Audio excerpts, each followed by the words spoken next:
I was never an experienced hiker, but the call of the wild and the allure of the unexplored was too enticing to resist. On a crisp autumn morning, I decided to embark on an adventure, hoping to lose myself in the beauty of nature. But little did I know that the very essence of my adventure would become a nightmare etched in my memory. The forest seemed welcoming at first, the rustling leaves and the chirping birds providing a serene backdrop to my hike. It was all I had imagined it would be. The trail was relatively easy to follow until I encountered a fork that left me utterly disoriented. With no cell signal to consult my GPS, I made a choice that would forever alter my life. As I ventured deeper into the woods, the beauty of nature seemed to give way to a sense of isolation and unease. My heart began to race, and I was forced to confront the reality that I was lost. Nightfall descended quickly, the woods growing eerily dark. The haunting sounds of nocturnal creatures echoed through the trees. The chilling realization that I was far from any civilization gnawed at my nerves. It was as if the forest itself conspired to obscure my path. The trees seemed to close in around me, and the trail became nearly invisible.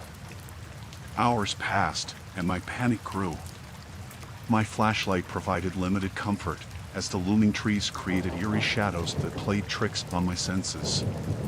Exhausted, I stumbled upon a clearing in the woods, and there, nestled among the trees, stood a remote cabin, its time-worn exterior testifying to years of solitude.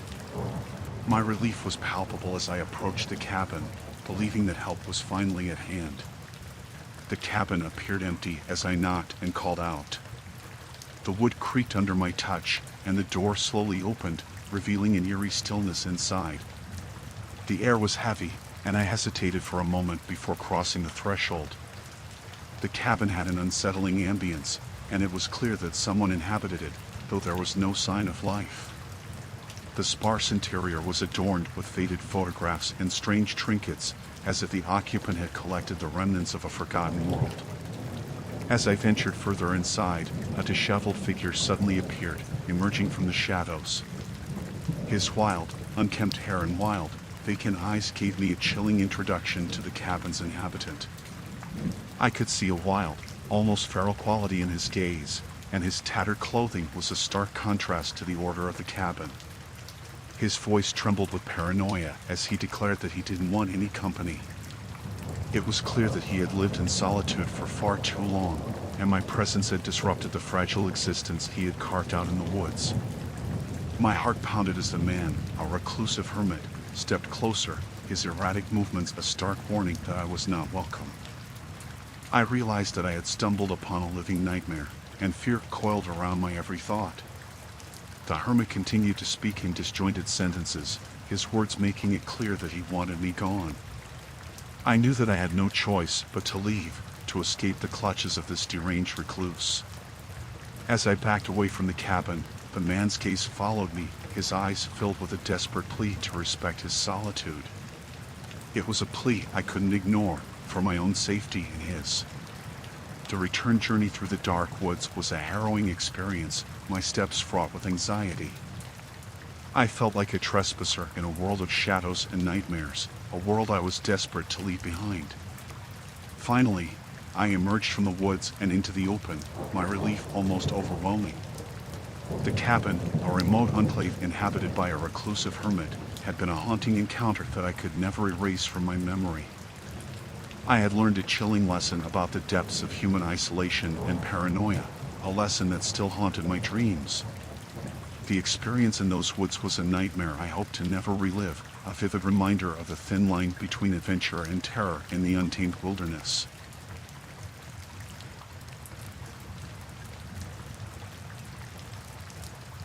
I've always been an avid hiker, venturing into the woods whenever I could to escape the hustle and bustle of everyday life.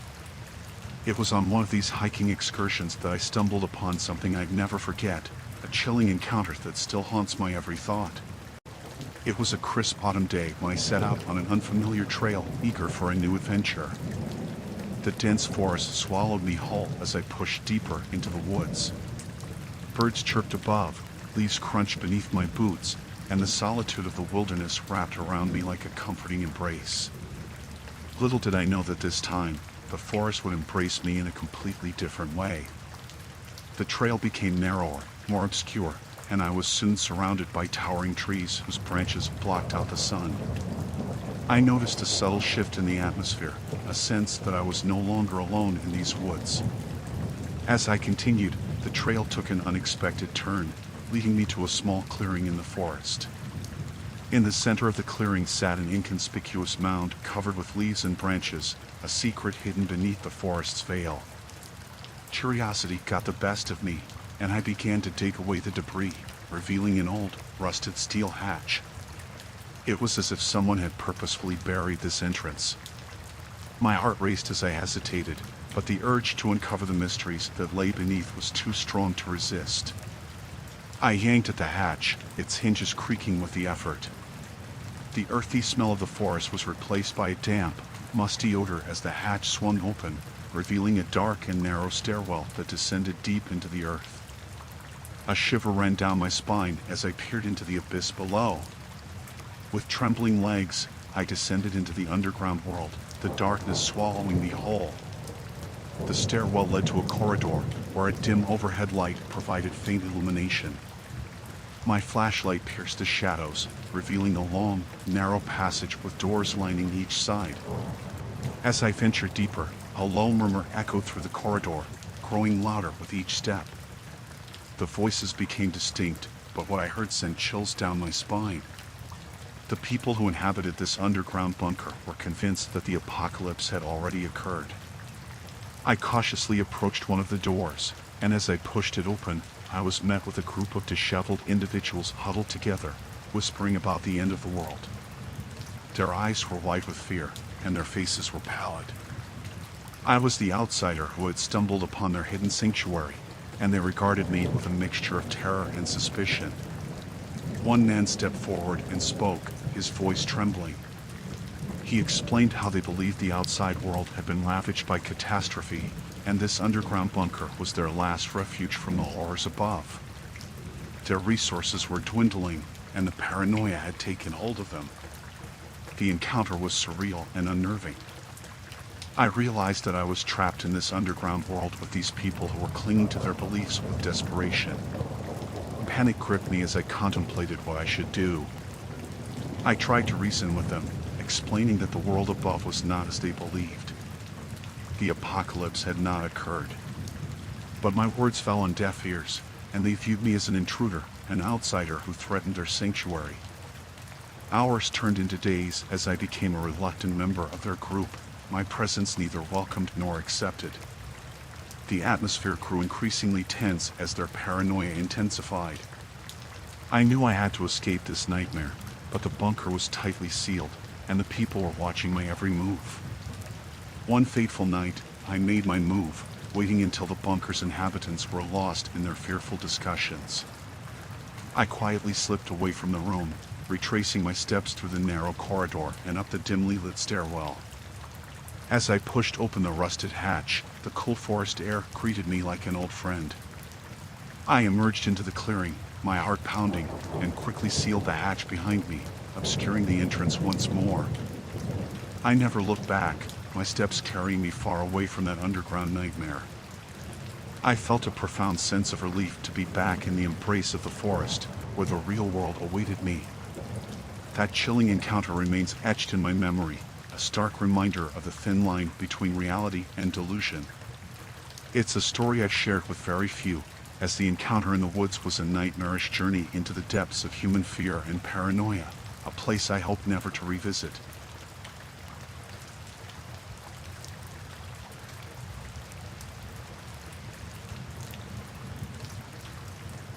It was supposed to be a family bonding experience, our annual camping trip deep in the heart of the remote woods.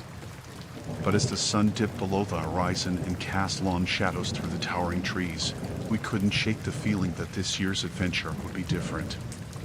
Our family consisted of me, my wife, Emily, and our 2 children, Lily and Daniel. We picked a remote spot for our campsite, far away from the beaten path. The wilderness was pristine, and the only sounds were the gentle rustling of leaves in the breeze and the occasional bird's call. But on the second night, that tranquility was shattered. We were huddled around the campfire, roasting marshmallows, when we heard faint, muffled voices echoing through the trees. It was like they were trying to keep their conversation hidden from anyone nearby. Emily and I exchanged puzzled glances while our kids seemed oblivious, lost in their marshmallow roasting. Curiosity got the best of me, and I decided to investigate. I moved quietly through the woods, drawn to the distant whispers. It was as if a magnetic force compelled me to find the source of those hushed voices. The moonlight pierced through the leaves, illuminating a small clearing where I found a group of strangers. 3 men were gathered around a shallow, makeshift grave, their faces tense and anxious. They looked up when they saw me, and their expressions turned hostile.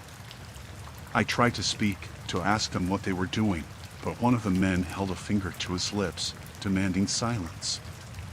I could barely see into the hole they dug, but it was clear that something lay there, a lifeless form wrapped in a tattered sheet. The hushed voices now made sense, and a chill ran down my spine. Desperation filled the air as the men glanced between one another, as if weighing their options. It was then that I noticed their bloodshot eyes and torn clothing. Their appearance told a story of survival against the odds. It was as if they'd just emerged from a life-or-death struggle, and the body in the grave was their would-be assailant. My mind raced, piecing together the horrific puzzle. I understood why they'd come out here to bury a body, why they spoke in hushed tones. They had fought off someone who had tried to kill them, someone who had forced them to take a life in self-defense. As I backed away slowly, my heart pounding, the men remained tense but said nothing. They didn't see me as a threat but as a witness. The message was clear: we had to do this to survive. Don't interfere. I returned to our campsite, my face pale and filled with dread. The story I told Emily was too terrifying to be believed, but as we discussed it, we came to a grim conclusion. We had 2 choices. We could pack up our family and retreat into the night, leaving behind the chilling secret we'd stumbled upon, or we could stay and pretend we knew nothing. We chose the latter, not out of fear, but out of understanding. The woods had become a battleground for those desperate men, and it wasn't our place to judge or meddle in their horrifying struggle. We held our children close and tried to forget the nightmare that lurked just beyond the trees. That night, as we lay in our tent, we couldn't escape the unease that washed over us. We listened to the haunting echoes of shovels against the earth, burying the dark secret that had brought those desperate men to the wilderness. Sleep didn't come easily, and as the embers of our campfire faded, we were left with a terrifying truth. Sometimes, survival means doing the unthinkable, even if it means burying a body in the heart of the woods.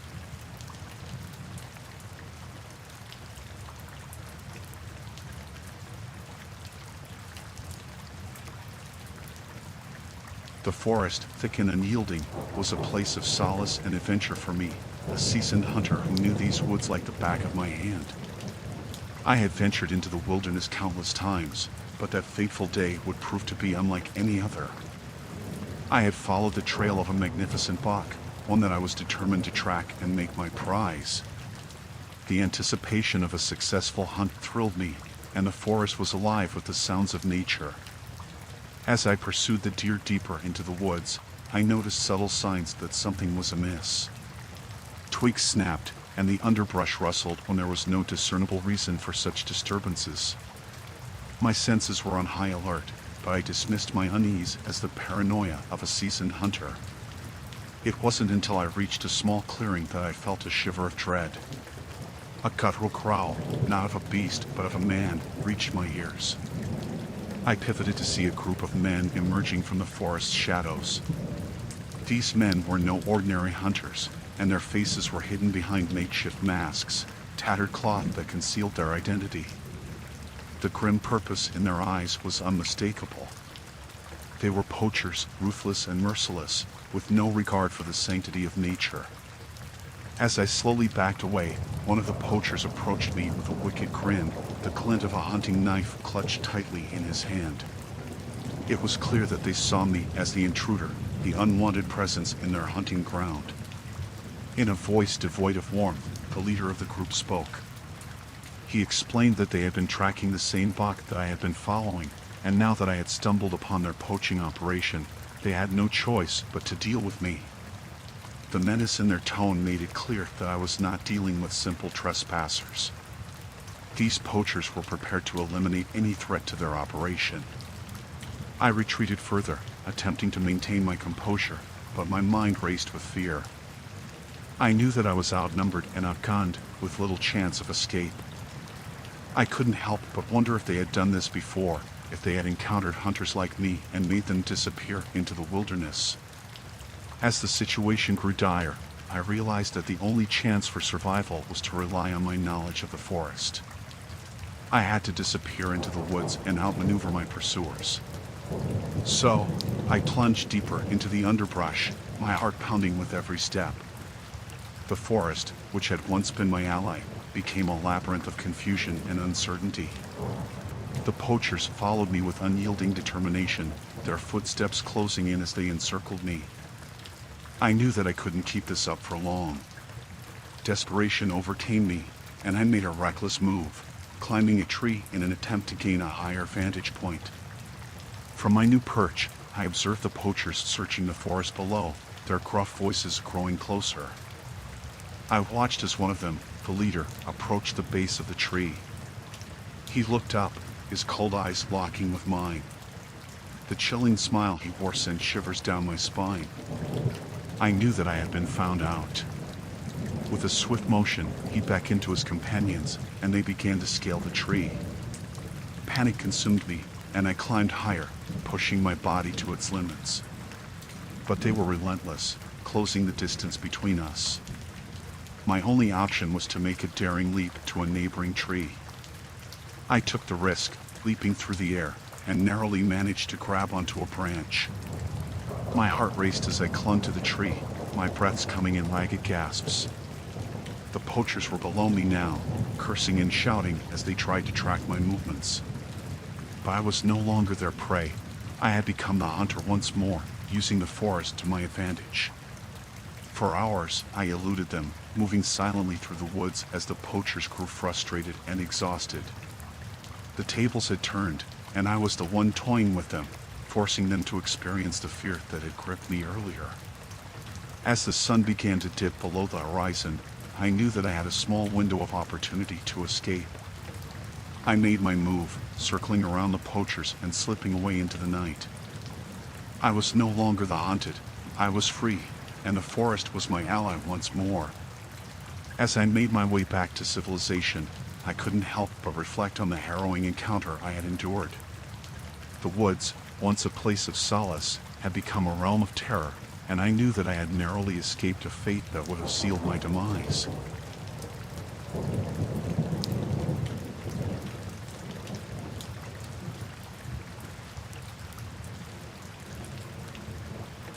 My group and I ventured deep into the rugged terrain, far from civilization. The dense forest swallowed us whole as we trekked through the wilderness. The air was thick with the scent of pine, and the sounds of nature filled our ears. It was on the third day that my world was upended. I had strayed a bit from the group, lured by the promise of a picturesque waterfall that I had heard about from fellow hikers. The excitement of discovering something hidden and beautiful was too enticing to resist. As I followed a narrow trail that led to the falls, I suddenly realized that I had lost sight of my companions. Panic welled up inside me, but I attempted to retrace my steps, hoping to reunite with the group. The forest, however, had other plans. It was easy to underestimate the wilderness, to believe that you could conquer it, but I soon discovered how merciless it could be. My attempts to backtrack only led to greater confusion. I had lost my way entirely. With each passing hour, anxiety consumed me. The fading light was my adversary, turning the forest into an ominous labyrinth. As I stumbled blindly through the woods, I began to hear whispers, voices that echoed through the trees. The voices, however, were not the comforting words of my companions. They were guttural and unfamiliar, a chorus of unsettling murmurs that sent shivers down my spine. As I ventured further, I came upon a crude, makeshift shelter. It was hidden among the trees and comprised of branches, leaves, and tattered pieces of fabric. I hesitated, my heart pounding, as I considered the possibility of encountering another backpacker who had also strayed from their group. But as I inched closer, I was met with a sight that froze my blood. Emerging from the shelter were a group of people, wild and feral in appearance. They were disheveled and dirty, their eyes harboring a mix of suspicion and hostility. I realized I had stumbled upon something more ominous than a group of lost hikers. These were individuals who lived off the grid, concealed from the world, and now I had intruded upon their territory. My instincts urged me to flee, but my fear had locked me in place. I had strayed too far, and my pursuers were closing in. They surrounded me, their eyes filled with a primitive intensity that made my skin crawl. A woman, their apparent leader, spoke in hushed tones. She explained that they were a community who had chosen to live apart from society, disconnected from the conveniences of modern life. Their secrecy was paramount, and intruders like me posed a threat. I pleaded for mercy, trying to convey that I was a lost hiker who meant no harm. But my words fell on deaf ears. They had their own laws, their own ways, and I was an unwelcome guest. I watched as they began to fashion crude weapons from sticks and stones, their intentions clear. Fear consumed me as I knew I had to escape. With a surge of adrenaline, I broke free from their circle, darting deeper into the forest. Behind me, I could hear their pursuit, the sound of feet pounding the earth and their guttural shouts growing nearer. It was a race for survival, and the stakes were life or death. I pushed my body to its limits, navigating the wilderness with an urgency I had never known. Darkness descended, and my pursuers were hot on my heels. The forest, once my refuge, had become my prison. Hours passed, and I had eluded them, but I was still hopelessly lost. My strength waned, and exhaustion threatened to overtake me. I couldn't go on much longer. In the distance, I saw the flicker of a campfire, the warm glow a beacon of hope. Desperation fueled me as I stumbled upon a group of fellow backpackers, different from my own but unmistakably human. I explained my ordeal, and they offered me shelter and protection. With their help, I was able to escape the wilderness, leaving behind the feral inhabitants of the woods. As I returned to civilization, I couldn't help but reflect on the harrowing encounter that had tested my survival instincts to the limit. The wilderness had revealed its darker side, and I had narrowly escaped becoming another lost soul in its depths.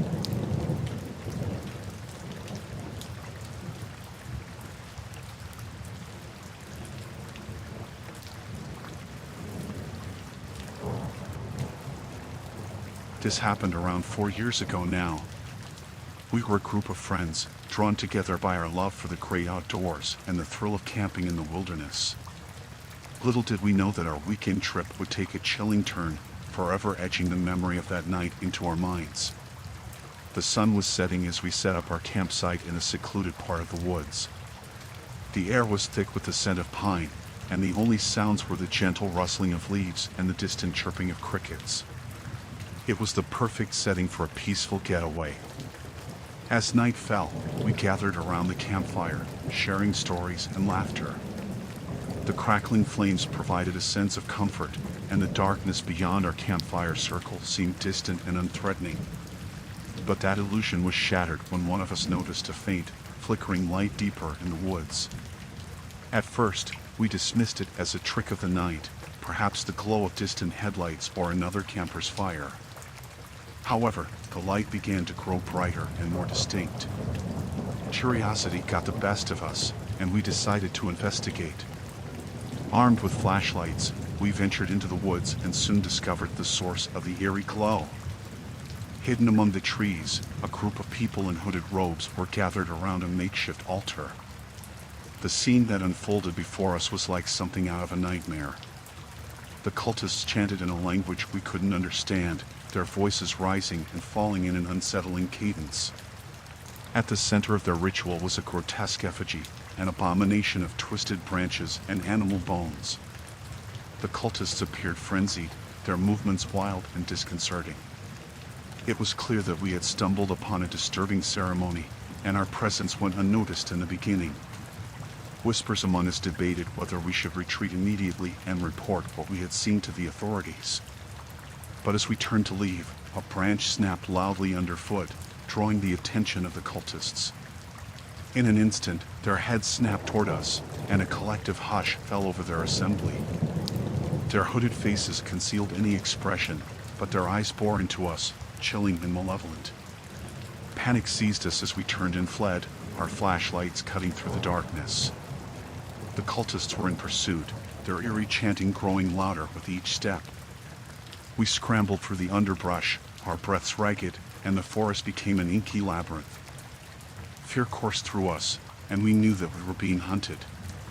The cultists' pursuit was relentless, and they were gaining ground.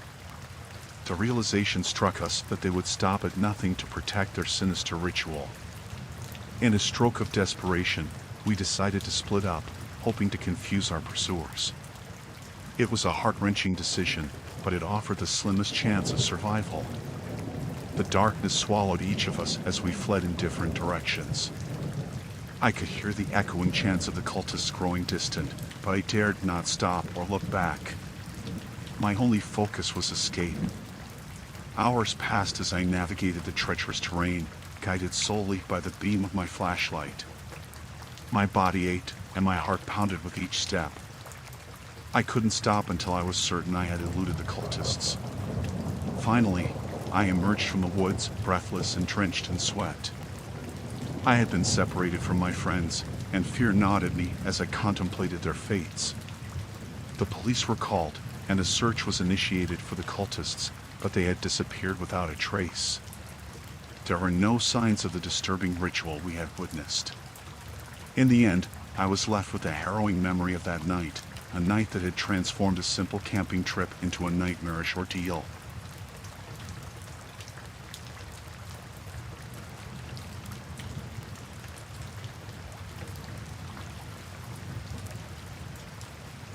My heart pounded as I trudged through the pouring rain, each step soaking me further. The storm had come out of nowhere, and I was miles from civilization with no shelter in sight. Lightning flashed, briefly illuminating the dense forest around me, and thunder rumbled like an angry beast. The rain-soaked woods concealed the trail, and I was lost. My only hope was to find refuge until the storm passed. That's when I saw a decrepit, abandoned cabin nestled among the trees. The cabin was a weathered relic, its windows broken, and its wooden planks swollen with moisture. It was far from inviting, but with the rain coming down in torrents, it was my only chance to escape the deluge. Cautiously, I pushed the creaking door open, revealing a dark interior.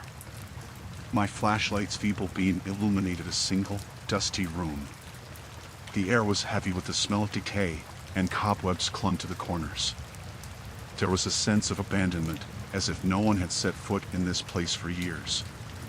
As I made my way further inside, I noticed a dilapidated table and a few chairs, their condition matching that of the cabin itself.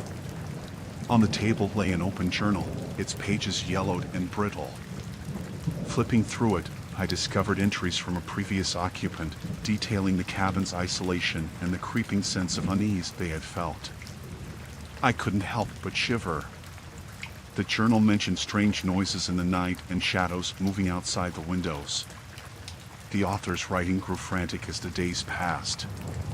As I continued my exploration, I found a narrow staircase leading to a lower level. The dimly lit basement revealed even more signs of abandonment: a rusted toolbox, rotting shelves, and a rickety cot. It was then that I heard a faint sound, like the softest of whispers. It seemed to echo from deep within the cabin. My heart raced as I strained to listen, unable to pinpoint the source. The rain outside intensified, the relentless drumming on the roof echoing the growing tension inside the cabin. Then, I heard it again, the whispering. I couldn't make out any words, but the sound seemed to surround me, coming from every direction. Fear clawed at me as I realized I was now alone in the cabin. My flashlight revealed nothing out of the ordinary, and the sense of being watched was suffocating. I retreated to the upper level, my back pressed against the wall. The whispering continued, rising and falling in an eerie crescendo. I thought of the journal's entries, of the fear that had gripped the previous occupant. Panic coursed through me, but I had to stay put, seeking refuge from the storm outside. The hours crawled by as I clung to the upper level of the cabin, my flashlight a feeble beacon in the oppressive darkness. The whispering persisted, and I could swear I saw shadows moving at the corners of my vision. The storm outside eventually subsided, but my fear had grown stronger. I couldn't explain the bizarre phenomenon that had taken hold of the cabin. I thought of leaving, but the thought of stepping back into the storm was equally terrifying. With trembling hands, I clutched the journal from the table, hoping to find answers. The final entry, penned with frantic urgency, told of the previous occupant's escape, leaving the cabin forever. They mentioned a presence that grew more malevolent with each passing day.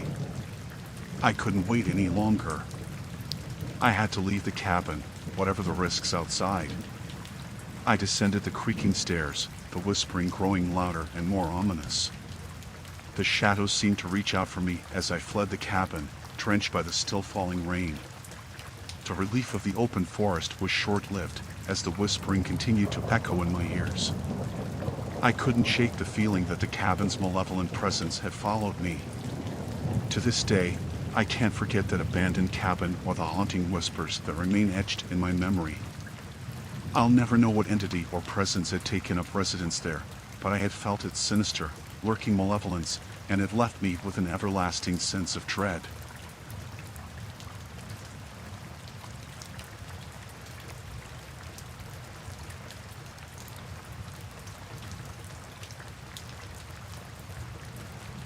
It was supposed to be an ordinary weekend camping trip with my group of friends, deep in the heart of the vast forest. Little did we know that it would turn into a nightmare, unlike anything we had ever experienced. We had heard rumors of an abandoned trapline somewhere in the woods, and curiosity got the best of us. The idea of exploring an old, forgotten hunting area seemed exciting. So, we set out with our camping gear and a sense of adventure.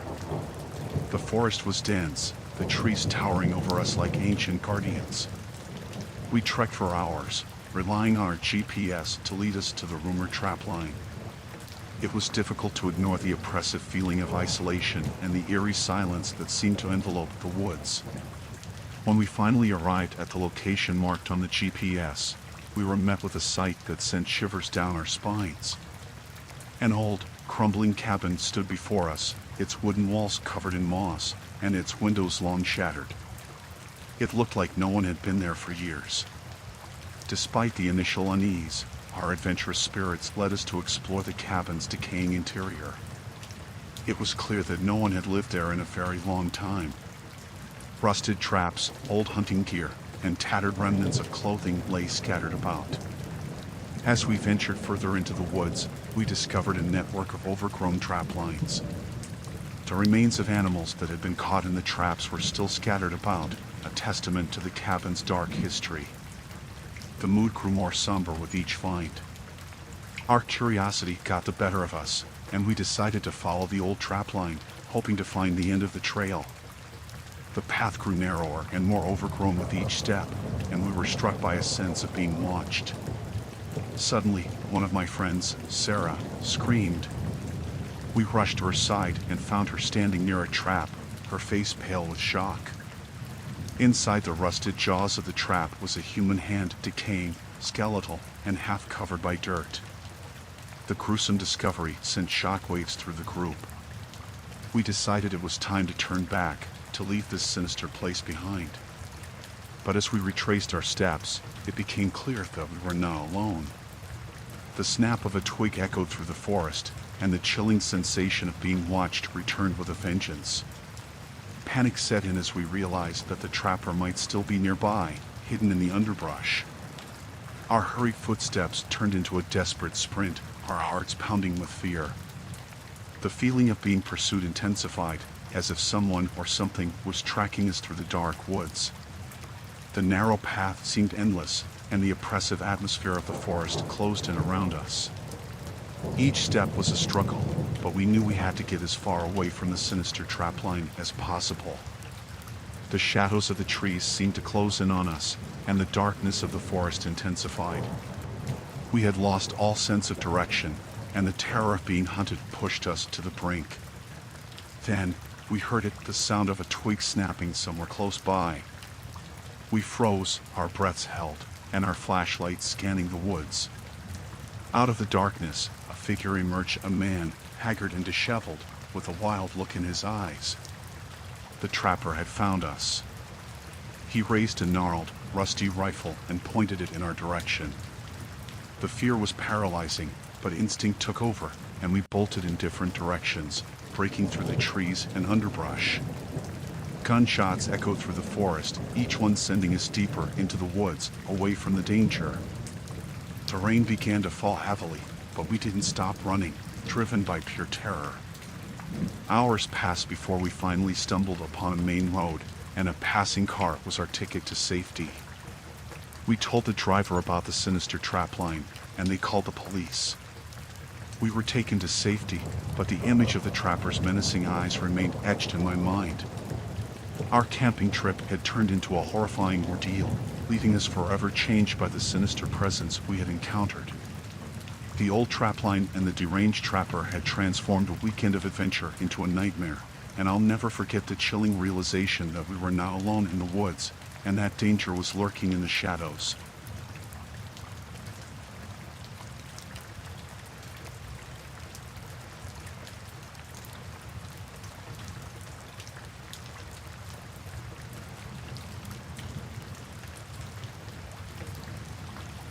It was an overcast day when I set out on a solo backpacking trip deep into the remote woods, a place I'd always found solace in. The towering trees offered a welcome escape from the chaos of the world, and the promise of solitude was my primary attraction. My journey took me along winding trails and through untouched wilderness. As I navigated the dense underbrush and crossed babbling streams, the thought of being truly alone in this wilderness was both exhilarating and daunting. After several days of hiking and setting up my camp each evening, I stumbled upon a clearing that held a long-forgotten campsite. The remains of a fire pit and a weathered tent frame greeted me. It was as if the past camper had vanished into thin air. Curiosity got the better of me, and I began to explore the site. My eyes fell upon a weathered leather-bound diary, half buried in the dirt. With trembling hands, I picked it up and gently dusted off the pages. Its owner had noted the date and the location, the same woods I now found myself in.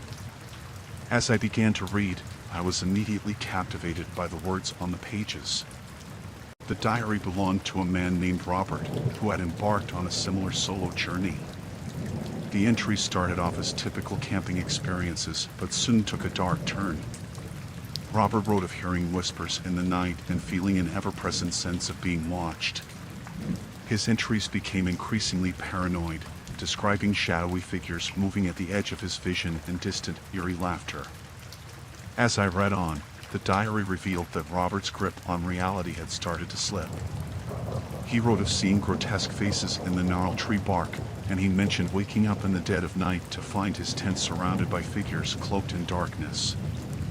I felt a growing unease as I continued to read Robert's account. His descriptions grew more erratic, his fear palpable through the words on the page. He wrote of fleeing deeper into the woods, a growing sense of foreboding, and the inescapable feeling that he was descending into madness. The diary entries took a disturbing turn when Robert described a nightmarish encounter with a group of shadowy figures, their eyes glinting malevolently in the moonlight. He wrote that he had barely escaped with his life, leaving behind his campsite and all of his belongings in a desperate bid to get away. The last entry was dated weeks after that encounter, and it was chillingly brief. Robert had written only a few words, his handwriting shaky and frantic. "They're coming for me. I can hear them whispering my name. I can't escape. I can't." I closed the diary, my hands trembling. The forest, once a source of peace, had taken on an eerie, menacing atmosphere. The unsettling story of Robert's descent into madness had filled me with dread. For the remainder of the day, I felt as if unseen eyes were watching my every move, and whispers of the wind seemed to carry hidden threats. My campfire that night burned brighter than ever, a feeble attempt to stave off the encroaching darkness. Sleep did not come easily, and when it did, it was plagued by nightmares. In the days that followed, I couldn't shake the feeling that the forest itself was warning me of an impending threat. Every rustle of leaves, every distant sound, and every shadow felt like an ominous message. The woods, once my sanctuary, had transformed into a sinister and malevolent presence, echoing Robert's descent into madness. I cut my backpacking trip short, returning to civilization as quickly as I could. The diary remained with me, a haunting reminder of the chilling descent into madness that had unfolded in those very woods.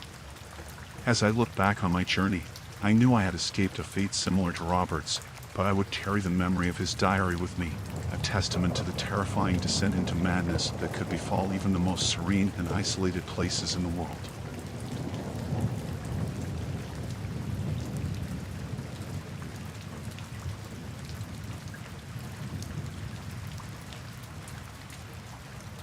My wife and I had planned a peaceful weekend getaway in a secluded cabin nestled deep within the woods. The promise of quietude, the crisp mountain air, and the chance to disconnect from our busy lives was irresistible. Little did we know that our idyllic escape would soon transform into a nightmare. The cabin, surrounded by towering trees and a serene lake, had a rustic charm that we found enchanting. We arrived in the late afternoon, and the golden light filtering through the leaves set a serene tone. We spent our first evening sipping wine by the fireplace, the crackling flames warming our hearts. We hadn't a care in the world, wrapped in each other's company, and it seemed that the world outside had faded away. That sense of tranquility was shattered the next morning. I woke to find our front door slightly ajar. My heart quickened as I realized that something was amiss. We had locked the cabin securely before retiring for the night. I gently woke my wife, whispering my concerns. Panic welled up in her eyes as we examined the open door. We decided to investigate, though fear gnawed at us. I grabbed a fireplace poker for protection. The cabin was a jumble, evidence of a violent intrusion. Our belongings were scattered, and the unsettling feeling of being violated washed over us. We could see no signs of an immediate threat, but the overwhelming dread persisted. My wife and I exchanged frightened glances, silently conveying the need to leave immediately. As we backed out of the cabin, I noticed that my wife's jewelry box had been emptied, and a few pieces lay abandoned on the floor. Our sense of security crumbled. We retreated to our car, hearts pounding, and I hastily drove away from the cabin. It was only as we reached the nearest town that we dared to breathe a sigh of relief. We reported the break-in to the authorities, who promised to investigate. As we waited in the safety of a motel room, our nerves remained frayed. We couldn't shake the feeling that our intruder may still be lurking nearby. The police arrived at the cabin, but their search yielded no clues. They assured us that it was safe to return. However, my wife and I were not convinced. Returning to the cabin that evening was an ordeal. The once charming fireplace now appeared sinister, the open door a gateway to terror. We had lost our peace of mind. The night was fraught with tension. Every rustle outside seemed to herald the return of the intruder. Sleep eluded us, and our vigilance remained unbroken. As the early hours of morning approached, the atmosphere grew increasingly oppressive. The haunting silence of the woods was shattered by the muffled sound of footsteps outside. My heart raced, and I awakened my wife, who shared my terror. We huddled in the cabin, waiting for dawn. The intruder was still out there, perhaps watching us, lurking in the darkness. With the first rays of sunlight, we made a hasty escape from the cabin, fleeing to the nearest town. We never returned to that place, leaving our weekend getaway behind with the hope that we would forget the nightmare that had unfolded. Our escape was a breath of fresh air, but the fear of the intruder continued to haunt us. Our retreat into the woods had become a chilling ordeal, and the peaceful cabin a place of unspeakable horror. We would forever be plagued by the unknown identity of the person who had violated our private space and shattered our sense of security. Our idyllic getaway had become a living nightmare, and the haunting realization that our intruder may still be lurking nearby remained with us long after we left the woods behind.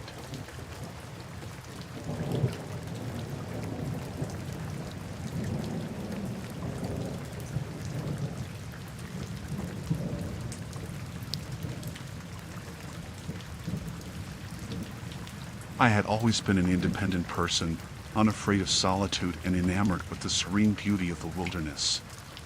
My passion was hunting, and the allure of the deep woods called to me like a siren's song. But this trip was different, marked by an ever-present sense of unease. I ventured deep into the forest, further than I had ever gone before. The tall trees and dense underbrush provided the perfect cover for my prey, but they also concealed hidden dangers. The first day was uneventful, and I reveled in the peacefulness of the woods. However, that tranquility soon shattered. It began with the feeling of being watched, the sensation that prying eyes were following my every move. I brushed it off as paranoia, a side effect of being alone in the wilderness. As night fell, I set up my campsite near a tranquil stream. The soothing sounds of flowing water did little to ease my unease. I couldn't shake the feeling that I was not alone. Every rustle of leaves and whisper of the wind seemed to be a harbinger of something sinister. I tried to shake off my fear and force myself to sleep. But my slumber was fitful, plagued by nightmares of shadowy figures lurking in the trees. When I awoke, the terror of my dreams seemed to linger in the daylight. The next day, I went about my hunting routine, but the sense of being watched persisted. It was as if someone was shadowing my every step, just beyond my line of sight. As evening descended once more, I returned to my campsite. It was then that I noticed the subtle signs of intrusion. My gear had been tampered with, my belongings subtly rearranged. Panic surged through me as the realization set in. I was now alone in the woods. I had a chilling sense of vulnerability. Whoever was watching me was patient and elusive, choosing to strike fear into my heart with subtlety. I questioned whether I should abandon my trip, but my determination won out. I would not let fear dictate my actions. That night, I kept a watchful eye on my surroundings, my senses heightened to every sound and movement. As I lay in my tent, I heard the faintest whisper of voices on the wind. Muffled words tarried on the breeze, too indistinct to decipher. In the inky darkness, I knew that I was now alone in the woods. Panic welled up within me, and I knew that I was being hunted, stalked by unseen predators. I clutched my hunting knife, my only source of defense, as I listened to the haunting voices that seemed to surround my campsite. The hours passed with agonizing slowness, and the voices grew nearer. I considered fleeing into the night, but fear paralyzed me. The sense of being watched, the knowledge that I was being pursued, held me in place. Then, just outside my tent, I heard their footsteps. The rustle of leaves and the crack of twigs grew louder as they approached. I stifled a scream as I glimpsed shadowy figures lurking just beyond the fabric of my shelter. My heart raced as I listened to their hushed conversations. They spoke of me, of my presence in the woods. They knew I was there, and they were closing in. With a trembling hand, I reached for my hunting knife, prepared to defend myself if they entered my tent. The tension was unbearable as I lay there in the darkness, the chilling knowledge that my life hung in the balance. The night stretched on, my fear gnawing at me like a relentless predator.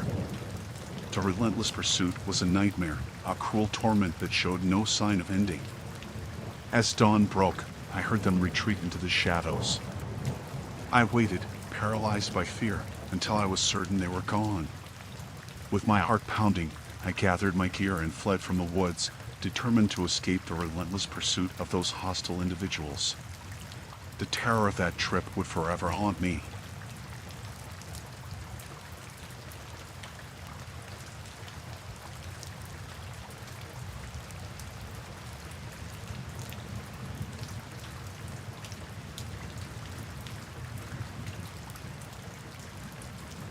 My job as a forest ranger had always been solitary, but I had never experienced anything like this before. My watchtower stood tall in the heart of a remote forest, far from civilization. I enjoyed the peace and solitude, but this time it was different. It began with an unusual rustling in the underbrush below the tower. I brushed it off as an animal, but the sense of unease lingered. It was as if something was lurking in the shadows of the forest, just beyond my sight. One evening, as the sun dipped below the horizon and the forest was cloaked in darkness, I saw a figure moving among the trees. The stranger was a silhouette against the dim light, and their presence sent a shiver down my spine. I couldn't make out any details from my height, but the stranger seemed to be circling the watchtower. It was as if they were studying the structure, seeking a way to approach without being detected. The first time I spotted them, I decided not to alert the authorities. After all, it was not unusual for hikers or campers to venture near the watchtower. But each night, the stranger returned, and their actions grew increasingly sinister. They would sometimes stand just beyond the reach of the watchtower's feeble light, their shadowy form a disconcerting presence in the dark. On other occasions, they would approach the tower, their movements calculated and stealthy. My sleepless nights took a toll on me. Fear crept into my every thought, and I couldn't shake the sense that the stranger had a sinister purpose. I wondered if I should call for help, but I had no concrete evidence to report. Then, one moonless night, the stranger's intentions became chillingly clear. As I scanned the forest below, I saw them carrying a bundle that appeared to be a lifeless body. Panic surged through me, and I knew I had to act. I radioed for law enforcement and guided them to the watchtower. It was a tense wait, and the stranger's presence continued to haunt me as I kept watch from above. When the authorities arrived, the stranger vanished into the night, leaving only the eerie feeling of their malevolent intent. The authorities combed the forest, and they discovered a hidden campsite deep in the woods. The campsite held disturbing evidence of foul play, and they concluded that the stranger had likely committed a heinous crime. I never found out the full details of the investigation, but I had a sinking feeling that the stranger's sinister purpose extended far beyond what we could comprehend. The remote watchtower had been my sanctuary, but it had also been the setting for a nightmare that would forever haunt my memories.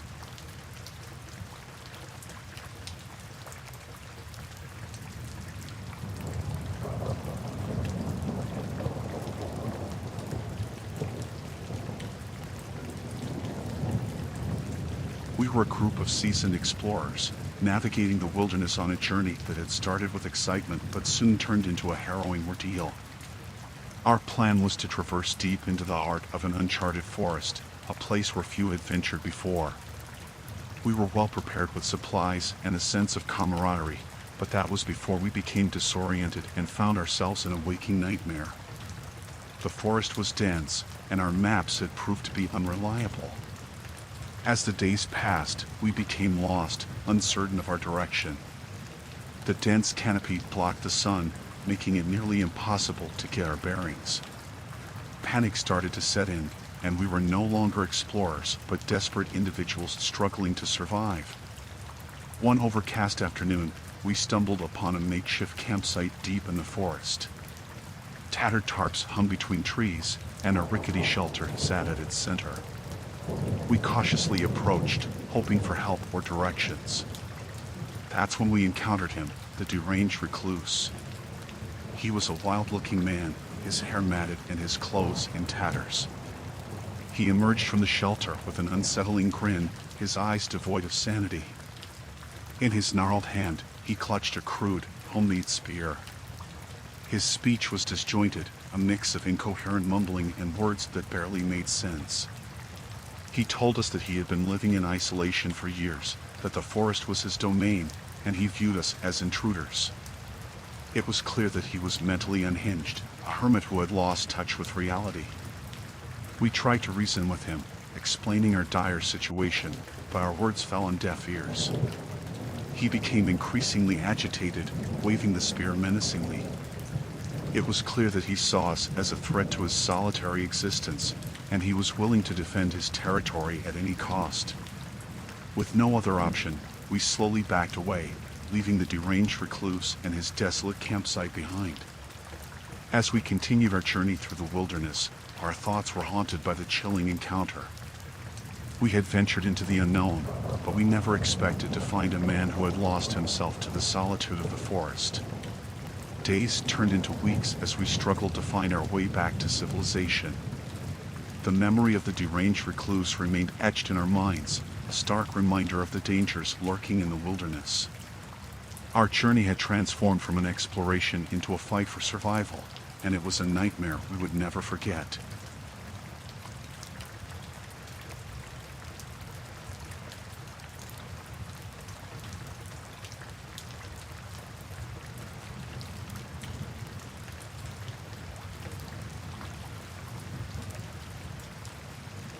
It was supposed to be a family camping trip, a weekend getaway to immerse ourselves in nature and create lasting memories. My husband, our 2 children, and I had pitched our tent near a serene, secluded cabin deep in the woods.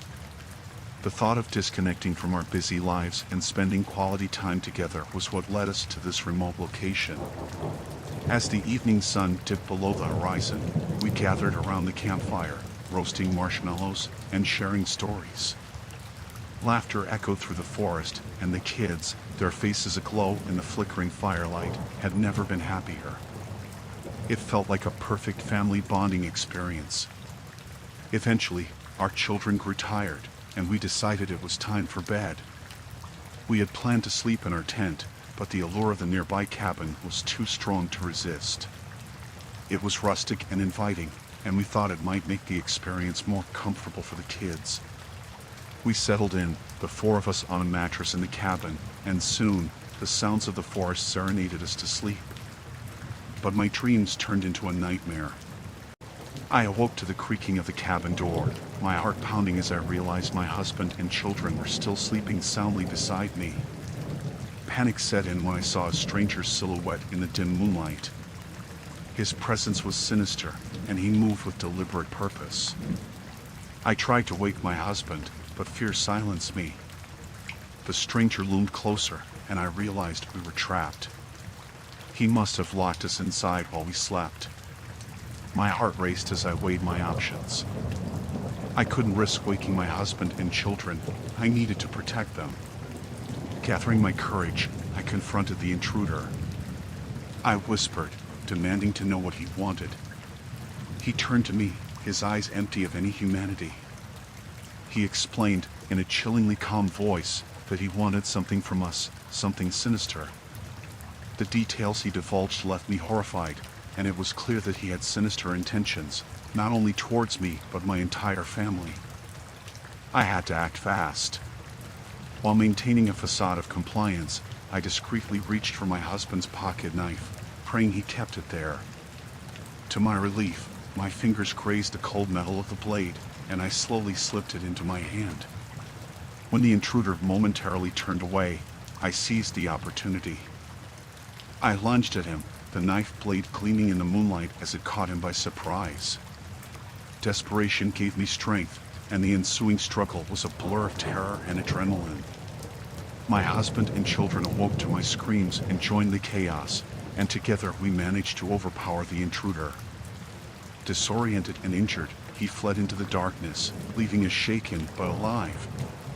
With trembling hands, we unlocked the cabin door, not knowing if he would return. The rest of the night was a sleepless ordeal, and at first light, we decided to abandon our idyllic camping trip. We packed our things and left, the tranquility of the forest forever tainted by the nightmarish encounter. I later learned that the stranger had targeted other campers in the area, and it sent a shiver down my spine to think of what might have happened if we hadn't fought back. The trauma of that night stayed with us, a stark reminder that even in the most serene settings, darkness can lurk just beyond the firelight, waiting to consume the unwary.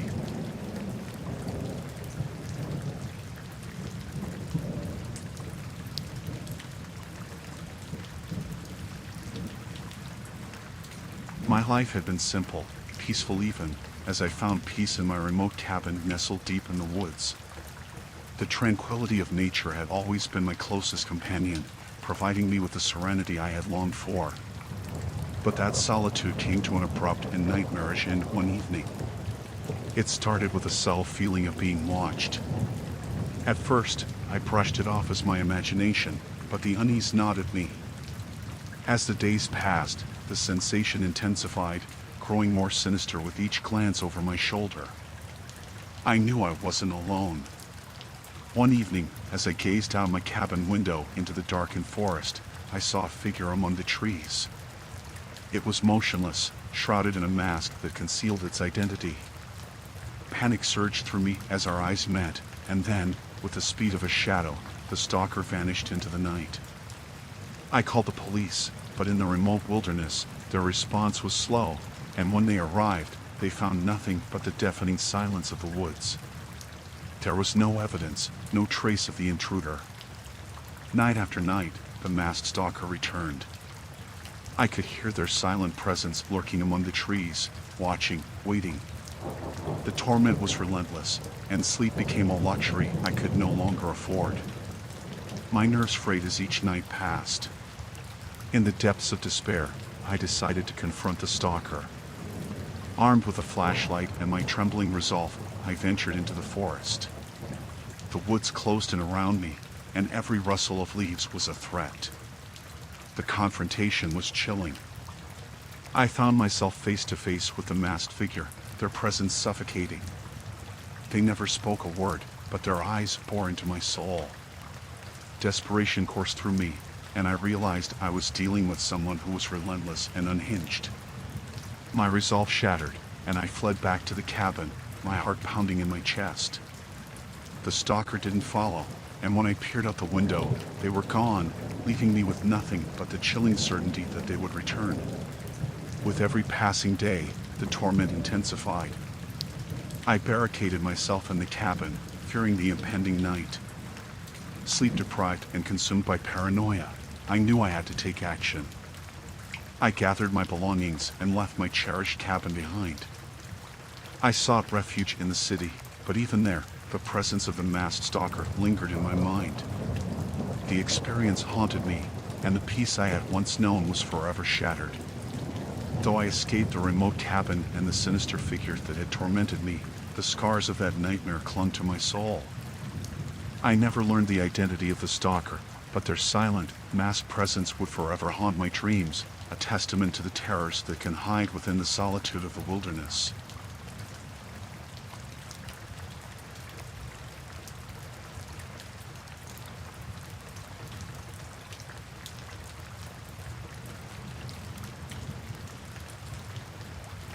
It was supposed to be a weekend of adventure, just a group of friends seeking a break from the grind of our daily lives. We had no inkling of the nightmare that awaited us in the heart of the deep woods.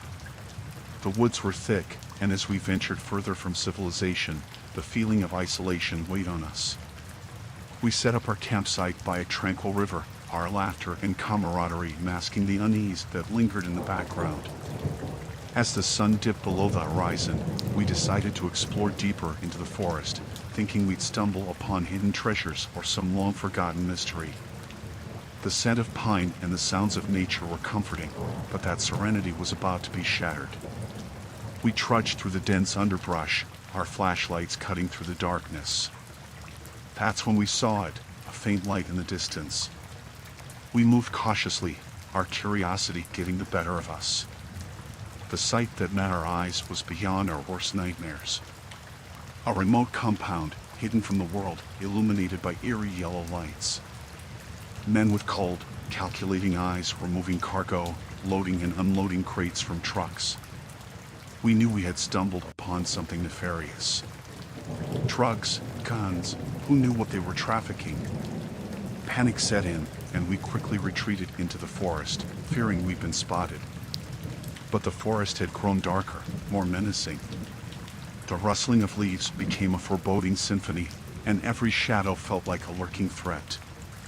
We knew we had to expose the operation, to bring it to the authorities. We watched the compound from a hidden vantage point, gathering evidence of the criminal activities that were taking place. Our paranoia was palpable as we documented every move, fear gnawing at us. Then, disaster struck. A snapping twig beneath a friend's foot, a moment of inescapable clumsiness. The compound security was alerted, and we were discovered. Panic set in as men in black attire fanned out, searching for the intruders. We scattered in different directions, our hearts pounding, our breaths ragged. The forest seemed to conspire against us, our flashlights dimming, the terrain treacherous. I felt a profound sense of dread, the suffocating feeling that we were being hunted. One by one, the friends I had known for years were found and captured. My own predicament was dire, but I knew I had to survive. I couldn't let their sacrifices be in vain. I needed to find help. For days, I navigated the woods, a phantom in the darkness, evading our pursuers and scrounging for food. Fear and exhaustion clawed at my sanity. The weight of knowing that my friends might never be found was unbearable. My escape came when I stumbled upon a small, remote cabin, its resident unaware of the horrors unfolding nearby. I begged for help and contact with the authorities. The cabin's owner was kind enough to lend me his phone, and I reached out to the police, reporting our findings and the dire situation we were in. The police response was swift, and they soon descended upon the criminal compound. The criminals were arrested, and my friends were rescued, battered and traumatized, but alive. Our ordeal was over, but the nightmare would haunt us forever. The deep woods had concealed the darkest of secrets, and our adventure had led us to a hellish ordeal. It was a stark reminder of how quickly a simple quest for adventure could become a fight for survival, and the scars it left would never fade.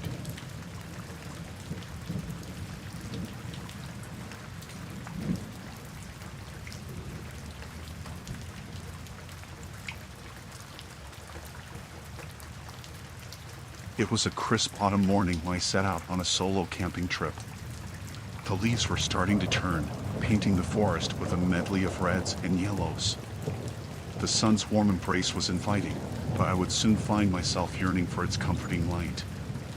As night fell, I set up camp deep in the woods, surrounded by towering trees that cast long, creeping shadows.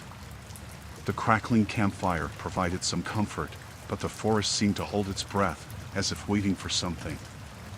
That night, I heard the eerie sounds of chanting, the voices echoing through the trees. Curiosity and a touch of fear led me to investigate. Following the distant sounds, I stumbled upon a clearing where I froze in horror. A family, or what was left of one, stood before me. They were unclothed, their bodies covered in filth, their faces contorted in madness. It was like they had regressed to a primitive, violent state.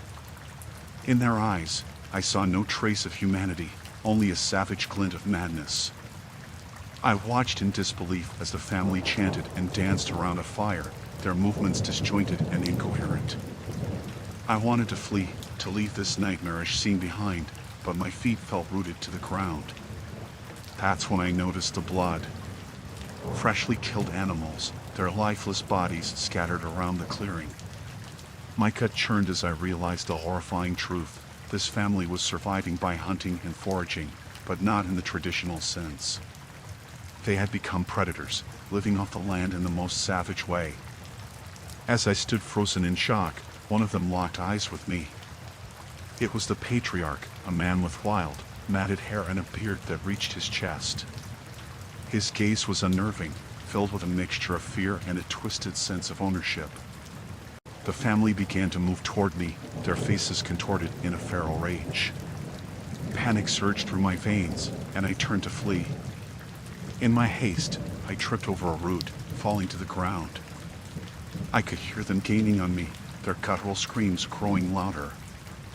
I stumbled through the woods, my heart pounding in my chest. The forest, once a place of serenity, had become a labyrinth of horrors. Twigs snapped underfoot, and I could hear their malicious laughter closing in. Hours passed, and I was convinced I had eluded them. The night was endless, and my body ached from exhaustion. I dared to stop and rest, hoping the nightmare was behind me. But it wasn't over. As dawn broke, I heard their guttural voices in the distance. They were still tracking me, relentless in their pursuit. Fear and adrenaline pushed me forward, my legs propelling me deeper into the woods. As days turned into a hellish eternity, I survived on little more than sheer willpower. The forest had become my refuge and my prison, and the primitive family my relentless tormentors. I felt like prey, and the hunters were closing in. Finally, rescue came from an unexpected source. A group of fellow campers stumbled upon me, my tattered and dirt-covered form a stark contrast to their clean attire. I could only gasp out a plea for help before collapsing in exhaustion. The authorities were alerted, and they descended upon the primitive family's camp. It was a scene of unimaginable horror, one that would haunt the memories of all who witnessed it. These people, who had once been part of society, had regressed into something primal and inhumane. I emerged from that ordeal, physically scarred but alive. The nightmares, however, continued to plague my sleep.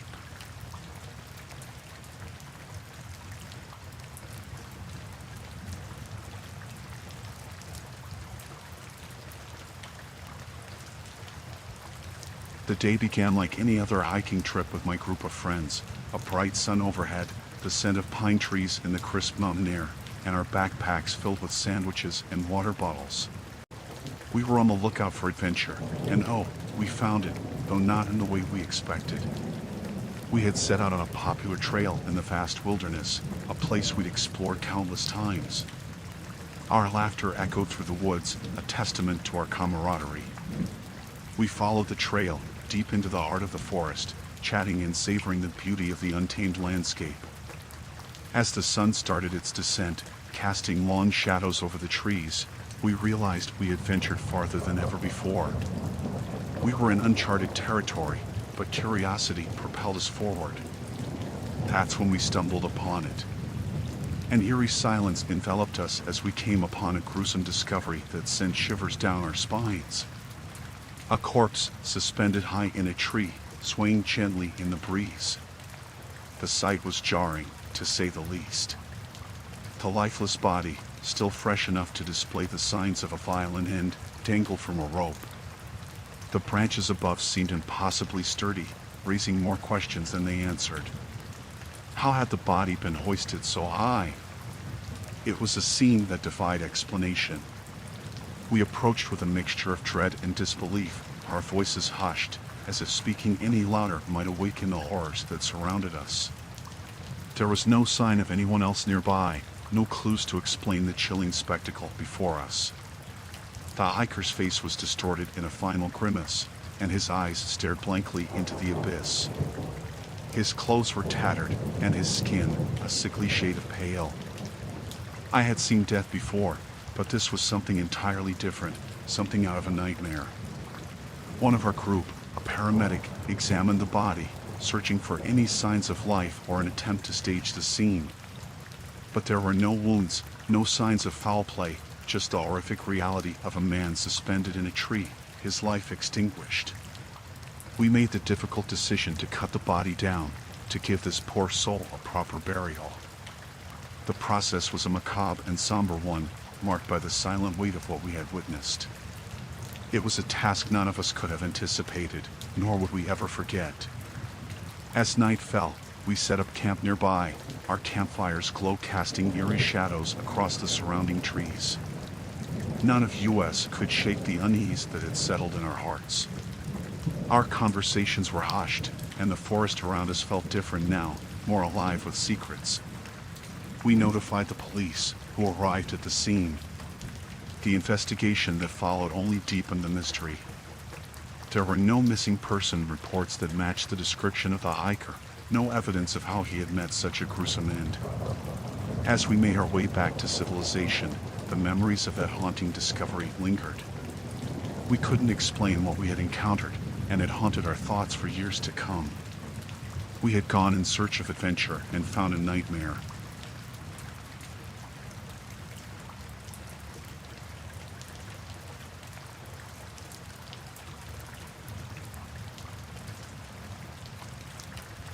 My name is Jacob, and what I'm about to tell you happened around 8 years back now. I remember that fateful day vividly. A group of us, adventurers at heart, embarked on an excursion deep into the wilderness. Our goal was to explore and document the remnants of a long-forgotten town rumored to be hidden in the heart of the forest. We heard whispers about this place, and its mysterious history had intrigued us. The hike had been long and arduous, the forest a vast sea of towering trees and tangled underbrush. We pressed on, following the old, overgrown path that led us deeper into the woods. As we ventured further from civilization, the forest's embrace seemed to grow tighter, the shadows deeper. It was during our hike that we first noticed the unsettling signs.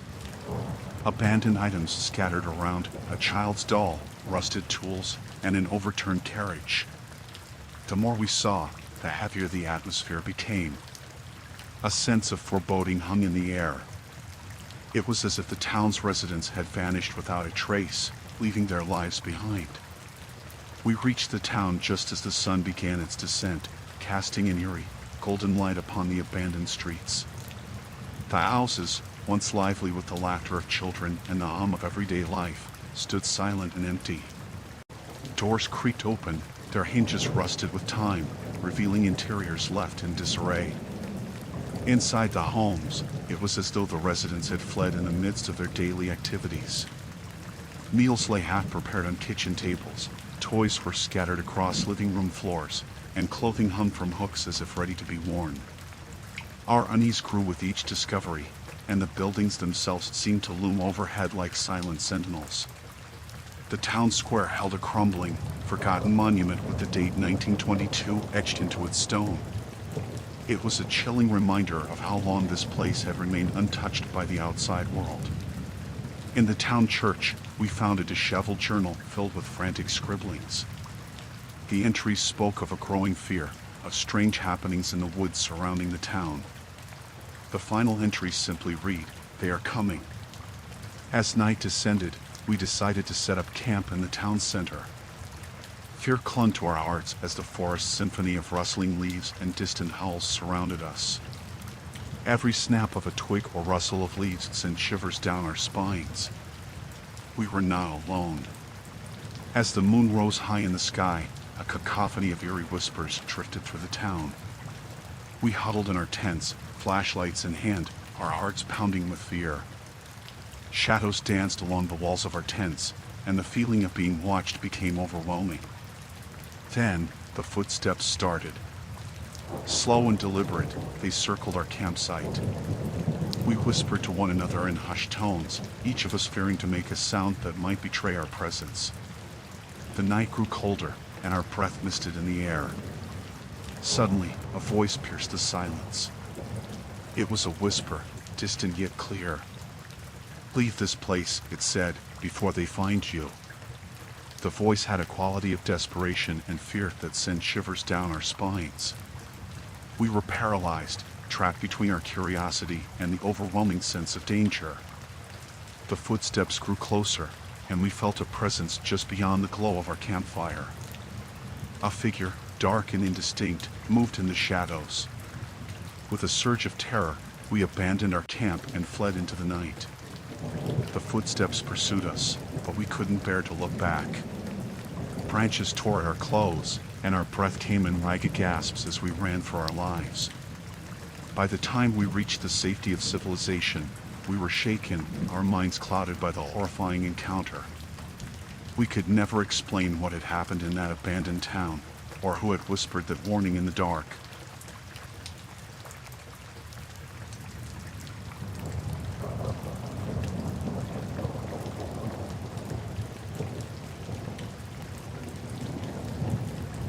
The skies were clear, and the woods beckoned, promising solitude and a break from the daily grind. I packed my gear and set off, eager to find the perfect spot for my solo adventure. As I ventured deeper into the forest, I couldn't shake the feeling that something was off. The woods seemed too quiet, the air heavy with an unspoken tension. I pushed the unease aside, attributing it to my overactive imagination. Night fell, and I set up my campsite beneath a thick canopy of trees. The soft glow of the campfire provided a comforting contrast to the darkness that surrounded me. I nestled into my sleeping bag, lulled by the rustling leaves and the occasional hoot of an owl. The sense of unease returned in the early hours of the morning. I awoke to a distant sound, a low rumble like the growl of an approaching storm. It wasn't thunder, though. It was something else, something that sent a chill down my spine. I peered out from my tent, scanning the woods for the source of the noise. That's when I saw them, a group of figures moving through the trees, silhouetted by the faint moonlight. Panic surged through me as I realized they were headed in my direction. I remained hidden in my tent, trying to control my breathing and slow my racing heart. The group drew closer, their movements deliberate and coordinated. The tension in the air was palpable. Then, the real horror began. A spotlight pierced the darkness, sweeping through the woods. I clamped a hand over my mouth to stifle a gasp as the beam passed over my tent. They were hunting me. I could hear their low voices, whispers carried on the night breeze. They were playing a twisted game, and I was the prey. It was a horrifying realization, and my mind raced with thoughts of escape. Carefully, I unzipped the tent and slipped out into the shadows. I had to find a way out of this nightmare. But the forest had grown unfamiliar, and I had no sense of which direction to go. The hunters were still out there, their spotlight cutting through the trees in search of their target. With every rustle of leaves, I felt my heart leap into my throat. I moved silently, my steps careful and deliberate. My knowledge of the woods was my only advantage, and I used it to navigate through the labyrinth of trees. Hours passed in a blur of tension and fear. I could hear the hunters calling to one another, their voices growing more agitated as they failed to find me. It was a sick game of hide and seek, with my life hanging in the balance. Finally, as dawn broke, I stumbled upon a river. I knew I had to put distance between myself and my pursuers. I waded through the cold, rushing water, the current pulling at my legs. I didn't dare look back until I reached the other side. When I finally turned, there was no sign of the hunters or their spotlight. I was alone, but the fear still clung to me like a second skin. The rest of my escape was a blur of frantic movement. I made my way back to civilization, haunted by the nightmare in the woods. I couldn't shake the feeling that those hunters were still out there, lurking in the shadows, waiting for their next victim. The experience had changed me. The forest, once a place of solace and adventure, was forever tainted by the memory of that night. I knew that I had narrowly escaped a deadly fate, but the horror of the hunt would never truly leave me. It was a nightmare I couldn't forget, a chilling encounter with human monsters in the heart of the woods.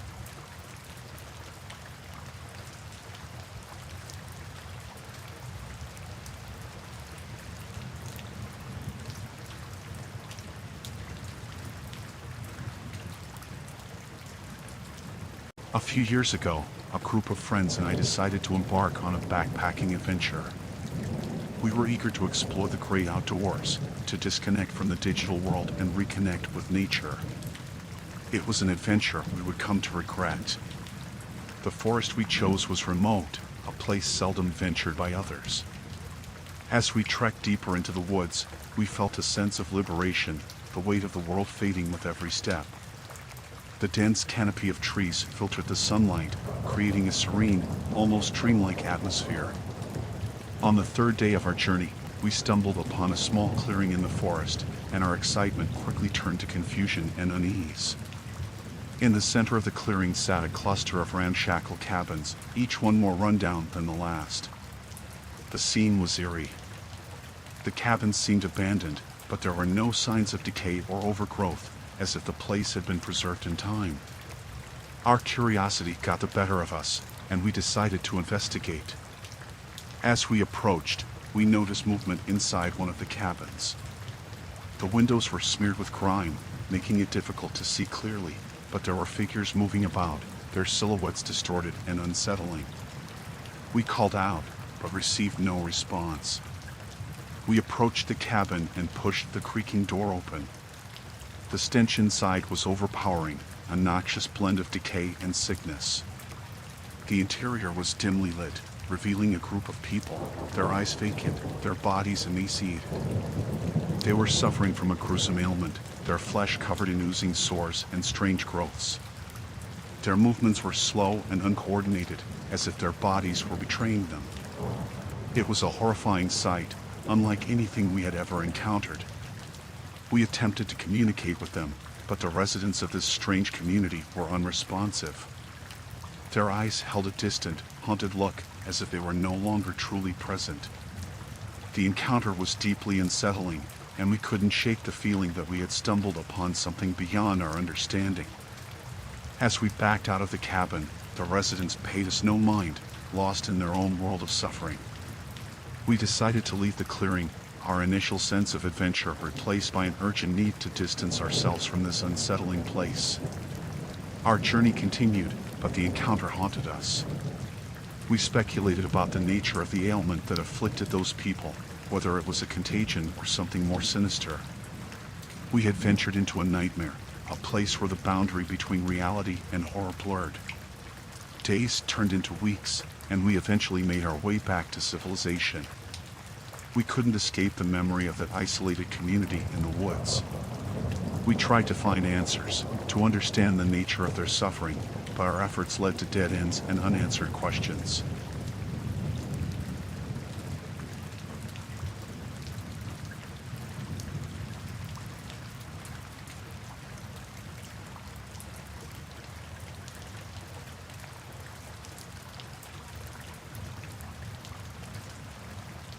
I used to love hiking in the woods. The tranquility, the fresh air, the sense of adventure, it was my escape from the hustle and bustle of everyday life. But there was this one hike, the one I'll never forget, the one that still gives me shivers. It was a warm, sunny morning when I decided to explore a trail that was off the beaten path. I'd heard from a local that there was an old campsite deep in the woods, a place that hadn't been used in decades. Curiosity got the best of me, so I packed my gear and started my journey. The hike started out like any other. The forest was alive with the sound of birds, and the sun filtered through the leaves, casting dappled shadows on the ground. I felt a sense of adventure and anticipation of discovering something hidden in those woods. Hours went by, and I felt like I'd ventured deeper than I'd ever gone before. The trail was getting less defined, but I pressed on, following my instincts and the occasional signs left by previous hikers. As the sun began to set, I stumbled upon something that made my heart race. An old, dilapidated campsite stood before me, with moss-covered tents, rusted pots and pans, and a fire pit that hadn't seen flames in ages. It looked like a scene from a long-forgotten horror movie. I approached cautiously, my hiking boots crunching the fallen leaves beneath my feet. The place was eerie, but I couldn't help myself from investigating further. And then, I found the photographs, dozens of them, scattered among the ruins. The photographs were old and faded, but the disturbing scenes they depicted were crystal clear. They showed a group of young campers, happy and carefree, in the early stages of their camping trip. But as I flipped through them, the mood darkened. In one photo, they were huddled around a campfire, but their faces were contorted with fear. I continued to flip through the photographs, each one more unsettling than the last.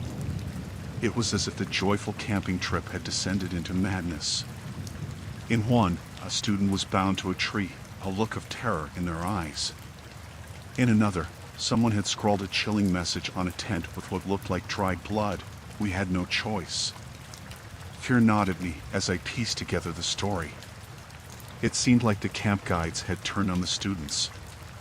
I couldn't imagine what could have driven them to commit such unspeakable acts deep in the woods.